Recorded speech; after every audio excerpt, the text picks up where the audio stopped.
L'Organisation des Nations Unies signale que la désertification affecte environ 1/6 de la population mondiale et 70% de l'ensemble des terres arides. Cela représente un quart de la superficie terrestre totale mondiale. D'ici 2025, 1,8 milliard de personnes connaîtront une pénurie d'eau absolue et les 2 tiers de la planète vivront dans des conditions de stress hydrique. Le slogan choisi cette année est Cultivons l'avenir ensemble.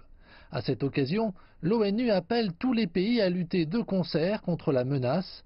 La Chine s'est engagée à lutter contre la propagation des déserts et après des décennies de labeur, de nombreuses zones arides sont devenues vertes. 5, 4, 3, 2, 1. Le changement majeur est confirmé par les données satellitaires de la NASA. Entre 2000 et 2017, un quart de la superficie des zones vertes en récente expansion est située en Chine, faisant de ce pays le principal contributeur à une planète plus verte. Au fil des années, le gouvernement chinois a déployé de vastes efforts pour reboiser. Un exemple en est les principales ceintures forestières du nord, du nord-est et du nord-ouest de la Chine. Le programme des 3 forêts de refuge du Nord a été lancé en 1978. Il s'agit du plus grand projet d'écologie forestière au monde, couvrant environ 40% de la masse continentale de la Chine.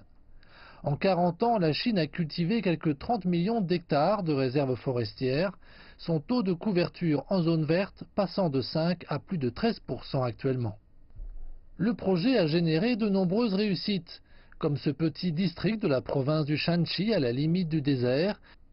Ici, on a commencé à planter des arbres il y a plusieurs dizaines d'années sous la direction des responsables locaux. Des quotas et des objectifs ont été alloués et le succès est finalement venu en dépit de plusieurs échecs. Un autre exemple est le désert de Hopk. Là, les centrales solaires, les investissements extérieurs, les fermes locales et les plantations d'arbres ont permis au modèle économique du désert de transformer 6000 km² de verdure. Ce travail a également aidé environ 100 000 agriculteurs à sortir de la pauvreté.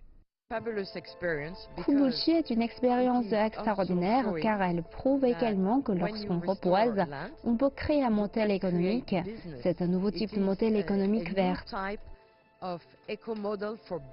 Les montagnes vertes et l'eau claire comptent autant que des montagnes d'or et d'argent. Des mots que le président chinois Xi Jinping a soulignés à maintes reprises. Le programme des 3 forêts du refuge du Nord en Chine est conçu pour être achevé en 2050. Cependant, l'implantation de montagnes vertes et d'eau claire ne finira jamais.